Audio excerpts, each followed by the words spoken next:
Do. Special report. I love this color. Oh, we're on. Hello. This is DDRLE News at 2 o'clock. You'll soon find out, why we were put at 2 o'clock in the frickin' morning. Today we actually have a good topic. Hey, Drew? That's right, Leah. Today we talk about Prohibition. Whoa! All right. As we all know, Prohibition was the 18th Amendment, and it's the most broken law in the United States today. It is. Prisons are full to the brim.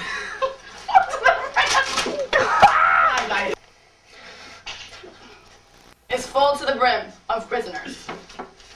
Prohibition is the illegal sale of manufacturing and or consumption of alcohol in the United States of America. That's very interesting, Drew. Very.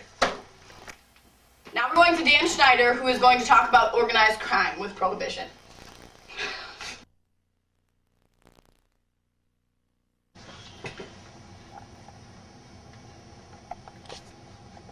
Hi, this is Dan Schneider here with our first top story of the night, organized crime.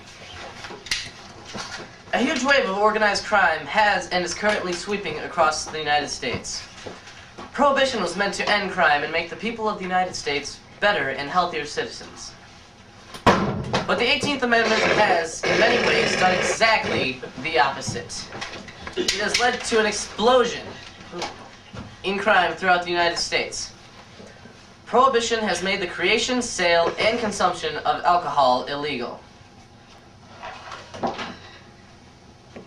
But it is very clear that the majority of the people in this great country still want to use alcohol. In most places, alcohol use is still very common, and in no way is it looked down upon. There are thousands of establishments throughout the United States that are illegally serving alcoholic beverages as we speak. Many of you are probably wondering, where is all this illegal liquor coming from? That is where the many criminal organizations that have burst up in this country come into play. Because liquor is illegal, but people still want to use it, there has opened up a huge opportunity for criminal organizations to make money. Because the demand for alcohol is so high, people will pay large amounts of money to obtain it, and the organizations that supply and sell the liquor make huge profits of its sale. And in the world of business, money means power. Many major cities throughout the U.S. have been basically taken over by criminal organizations that are making huge profits of all the sale of liquor. You alright? Alright. Most of the organizations operate right off the same streets that the average citizen, you, would walk down every day. Most criminal organizations set up fronts or local businesses that pose to be offering good service to citizens, but in reality, they are using that front to match the flow of illegal services that they are providing. We see evidence of this in places like Chicago, where the whole city is ruled by just one crime boss, Al Capone. Capone has set up many fronts throughout the city, such as a hotel that provides rooms to the average person, but also serves as a station to store liquor in the basement, and it also serves as the offices for Capone's empire. You are probably asking yourself, how is all this happening if it is known to most of the public? Why doesn't the local law enforcement do something about it? Because the crime organizations have so much money that they use it to exercise their influence over government officials in their city. Organizations will give bribes to police, pay off officials to make laws that favor their business, and use their money to do whatever it takes for their legal practices to be ignored. In many places, there really is no longer any government because the crime organizations have taken over control of the government. Organized crime has become an epidemic in this country, and without anyone willing to stand in the way of it and prevent it from spreading, I see no end to it in the near future. Thank you. Thank you, Dan, for that extremely heartwarming, nice, touching, And boring. boring news report. Today, we have our very own Ricky Krause. Ricky Krause. Hey, smell this. This smells really good. We have our very own Ricky Krause today with a special guest. Dun dun dun. Al Capone. He's the guy who killed everybody. Anyway. Now, Ricky, take it away. We're down here in Al Capone's secret lair. We don't know where it is, and I think I'm starting to hear him. That's definitely Al Capone. Wait, I see him. Ricky, I've been expecting you. Tony. It's beautiful, Tony. It's real beautiful. Did a good job. This is my main man, Tony Zamboni. Tony, my chair. How you doing? Now. Oh, okay. Yeah, thank you. Thank you. Out of here. Hi, Al. Well, yeah, we're here with DDRLE, and I'm here to interview you. If that's okay with you? It's alright with me. Good. Okay. Well, what inspired you to become a mobster, Tony?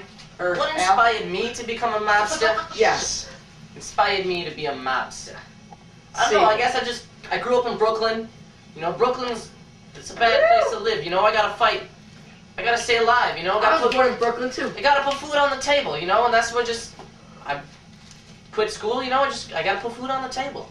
So mobsters, where is that? Touching, you know. It's very touching. Okay. You mocking me? No. Please. Right. No. Alright, Okay. proceed. How did you start your career as a mobster, Al? Well, see, when I was in Brooklyn, I did some petty crime, you know, and I learned pretty good, you know, and I moved to Chicago when I was 19 years old, so I just started from there, you know. I just fell into it. That's beautiful, Tony. Yeah. My name's Al. Sorry. Hey, Al. when we leave,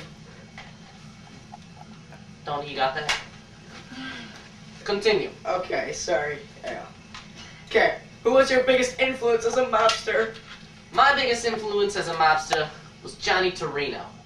When I moved to Chicago, Johnny brought me up, you know. Take me around the strip clubs, the rackets, you know, he showed me the ropes, you know. We ruled together for a while. He moved to Italy, sadly, but I took over, so it's alright. Taking care of everything. Is that when it became Al Capone's mafia? Oh, that's when it did. Yeah, I believe so. That's when he took over? It's always my mafia! Don't ever say it wasn't! Okay. Can you take it out like this? Okay, All right? sorry, Al. Sorry. You're I irritating me. I'm Al Capone. I apologize. Music! Thank you. Okay. Can I ask you another question? Ask. You just did. Ask away. Okay. How do you smuggle liquor? How do I smuggle liquor? Why should I Yeah. tell you? Because You think every Fed isn't already after me? When I tell them, what do you think they're gonna do? You know? I don't know. But I'll tell you anyway, because I like you. Thank you, Al. I like you. That's a compliment coming from you. Don't make me not like you. Okay. I smuggle it all the way, you know? I got some buddies up in Detroit, you know, we get it from Canada. Just take it in trucks, we got hiding places. Wait. You work with Canadians? I work with Canadians, alright? I work with Canadians. That's a surprise. Edit that out. Alright. Continue. Again, how do you smuggle liquor? I just told you. I got compartments in trucks. I'm sorry. I put it in shoes, wherever I can. I'm sorry, this guy. gets here. This guy with the gun is really scaring me. Never mind Tony. Okay. Wherever I go, Tony goes. We love Tony. Just let you know. We'll send him a Giving me big lips? No, I'm not. Alright. Okay, I'm just saying we'll send him a. Get on with it. Okay. Time is money. Now I'm scared. Okay. Why do you have the nickname of Scarface? Everyone's wondering that. That's just. Why do I have the Bullshit. nickname of Scarface? Yes. Because you mess with me, I'll scar your face. That's about it, you know? You mess with Al Capone, you're going down. You want to take over Chicago, you gotta go through me first. That's all right? very touching you. You trying to take me over? No. Well, All right. Al, I'd like to thank you for letting us interview you. It's a good meeting with you. DDRLE. Thank you, Al.